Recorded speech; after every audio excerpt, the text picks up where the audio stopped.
Hi, this is James. Welcome back to this next video within the audio mixing class level 1 series.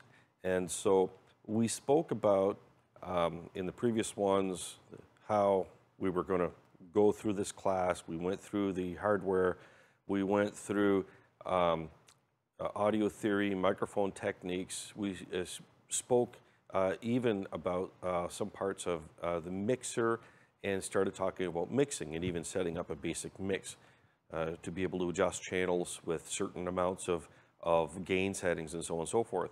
And also within that, audio theory and so on, we learned about decibels and so on. So what I'm going to do is I'm going to go a little bit off to the side. I'm going to talk about something, kind of bring something back in, which I thought is important, which I also have as part of another video, which is about the input fader. So I'm going to talk a little bit about that, and then I'm going to continue on as well too. So I think at this point, I'm going to switch over here, and we're going to talk about the input fader. So I'm going to just show you an input fader in the center.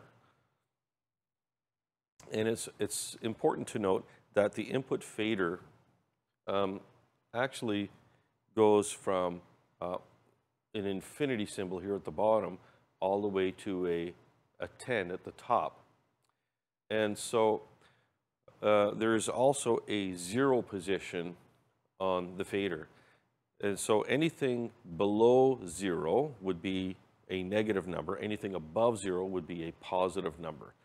And so in this case, you have, minus infinity, minus 40, minus 30, minus 20, minus 10, minus 5, 0, plus 5, and 10. So that's kind of where that goes. And right about this point, somewhere around the minus 10 is kind of the halfway mark of the fader, or in other words, the in-between portion. So from the bottom half, it goes minus 10, minus 20, minus 30, minus 40, minus infinity. You would kind of think that the minus infinity would be a minus 50, but it's actually not. It's actually closer to like minus 60, maybe even minus 80 or more. So the amount of difference in the bottom half, go from minus 10 even to say minus 60, is about a 50 decibel change in the bottom half. Whereas in the top half, it goes from minus 10, 0, up towards plus 10. So the top half is only 20 decibels of change versus the 50 decibels of change in the bottom. And what that means is that when you're making changes of volume here, so when you go from 40 to 30, you're about twice as loud. 30 to 20, you're about twice as loud. 20 to 10, you're about twice as loud. In very short ranges, you could be 3, 4, 5 times the volume just in a very short movements here.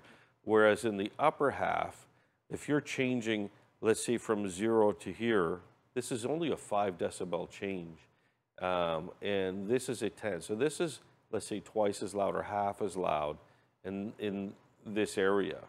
So you don't have huge changes. In fact, even here around the 0 position, you have smaller changes. And if you look at this point from the plus 5 to the minus 5, that's actually a larger area than it is between, the 5 and 10 on both sides.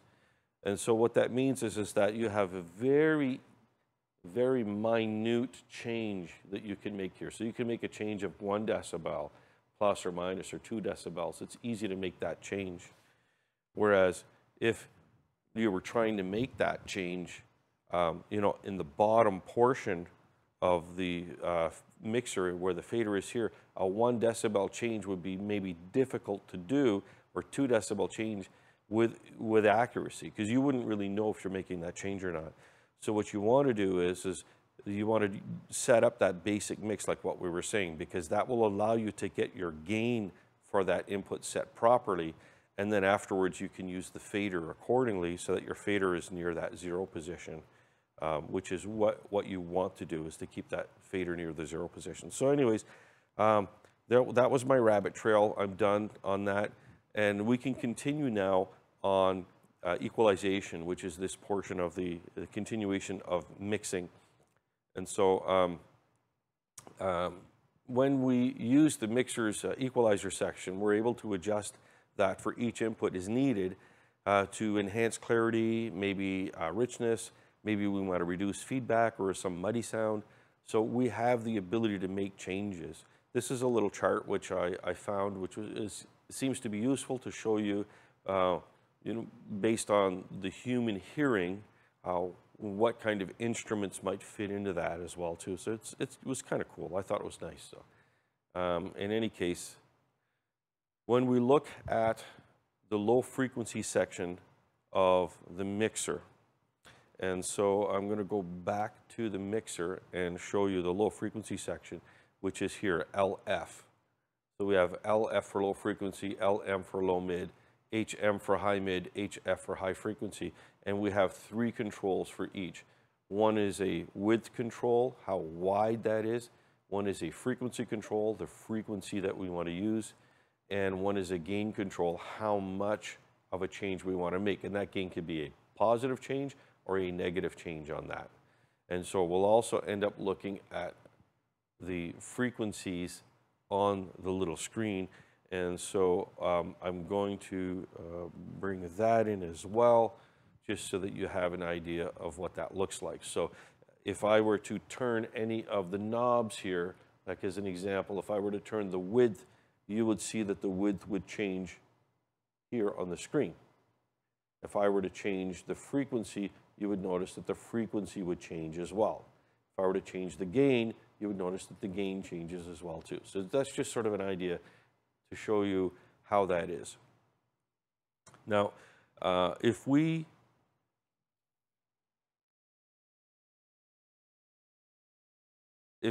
look at the low frequency band, if we make a reduction, it can reduce a boomy sound, and it can also reduce some popping noises. An increase can add warmth. So if you have a soloist who uses a dynamic mic 3 inches or less, you should probably have the low frequency setting to about -8 to -10.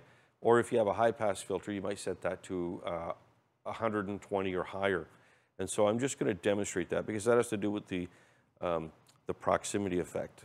And so I'm going to use the microphone that we have, set up here, and I'm going to switch over to that. So now you are listening to me on this microphone, and it might have a little bit of a boomy sound.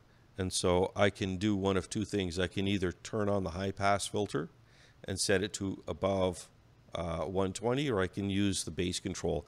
And so the bass control, the frequency, I'm going to set that somewhere about maybe, I think it was 63 before, and it was a 3/4 before. So I'm just going to put it back to where it was. 3/4, there we go. And I'm just going to bring that down -8 to -10. So let's go somewhere about here. So this should give you, and I'm going to turn it on, of course, this should give you an idea of what it sounds like with that low frequency filter set there. And that would be the difference of that being on, because I'm using the mic close. It should take away some of that, boominess that you might have had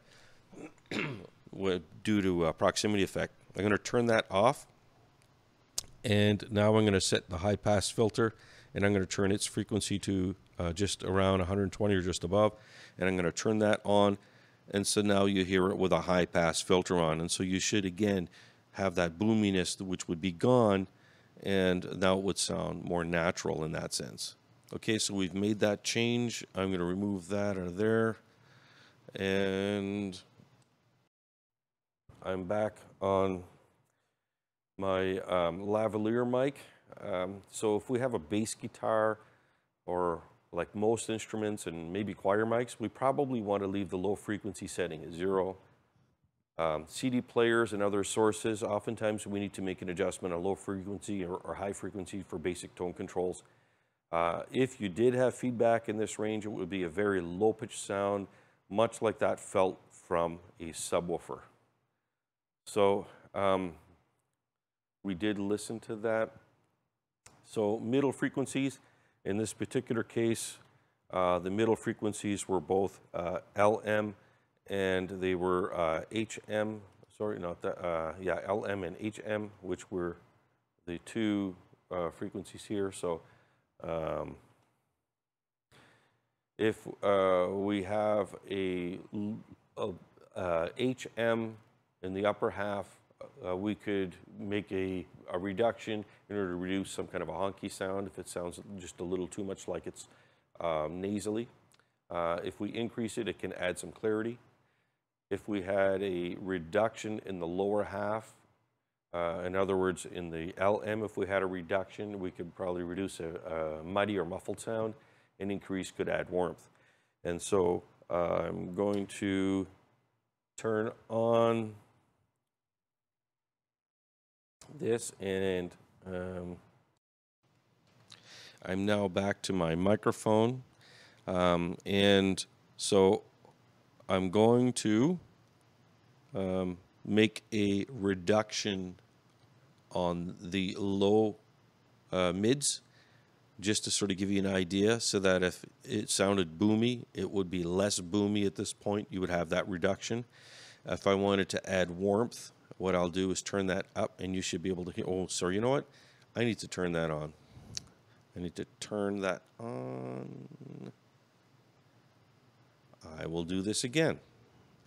So if I had a reduction, you would hear that being reduced, and so if it was maybe muddy or whatnot, it would actually reduce some of that and add some clarity.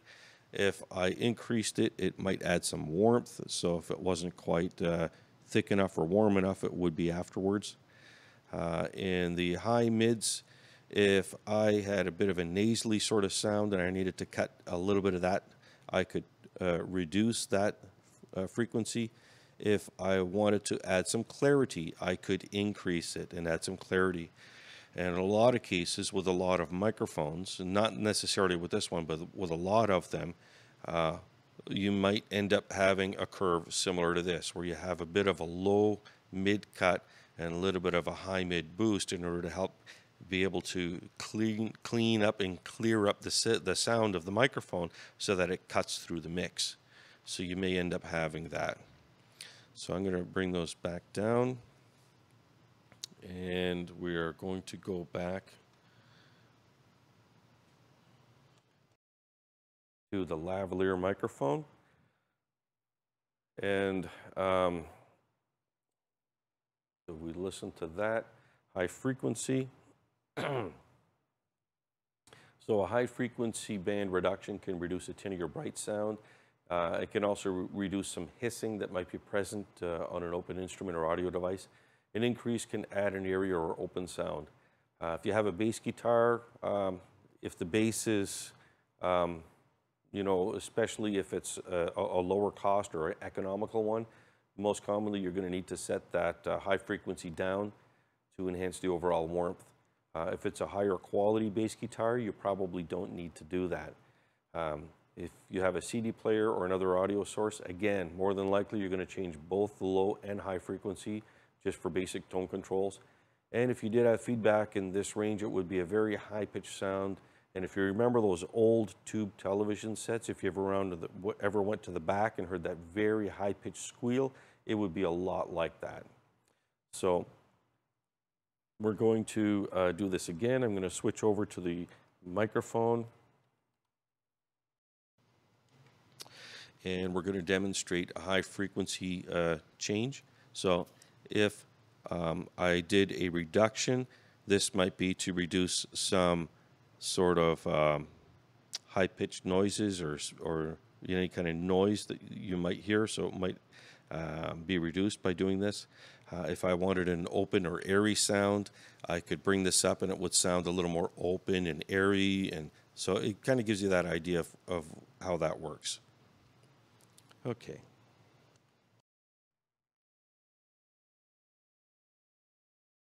And at this point, I'm just going to talk briefly about setting up a monitor mix. I'm not going to spend a lot of time on it, but I'm going to talk about the concept of it. And that is, on a monitor mix, you're going to have your volumes. you're going to have your volume of your master for your main mix set at 0, but on your monitor mix, and the way you access it on a digital mixing console is through the mix buttons on the side. So in this particular case, I go to my mix. I want to use my same sort of input, but what I want to do is set my master for that mix around -10. And so that when I have this at 0 and this at -10, this is about half the volume coming out. And the reason that I want to have half the volume is because the main speakers are further away from the people. And so the speakers have to be louder, but monitor speakers, you know, on the floor are much closer to the people and don't need to be as loud. So I want to start it off at half the volume and kind of see where that goes. And I may need to adjust that down afterwards as well too. But it kind of gives you that understanding that you do have a difference in main volume and in monitor volume.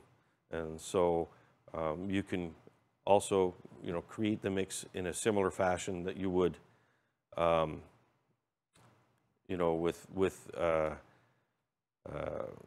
you know, as the way that you set the main mix. Well, you basically would do the same sort of thing for your monitor mixes, except you wouldn't have to set up your inputs. Your inputs, you set them up once, and at that point you're just moving your faders, and you're kind of hoping to keep them near the 0 mark within your monitor mixes. And if you need to, you balance it by adjusting your monitor mix output. So that brings us to the end of learning about the mixer, setting up some mixes on it. I know there was a lot of information in it. That's why I've been trying to break this up into chunks so that it's easier to digest and easier for you to go back and watch a video maybe a couple times or 3 times or whatnot. If you have questions on any particular ones, whether it's in this video or in other videos, leave comments below, leave your questions below, and I'll be able to answer them. If you need to have future videos made to clarify certain parts, I'll work on that as well for you. The next subject that we'll be talking about is feedback, so that'll be in the next one. And until then, yeah, thank you, and I will see you in the next one.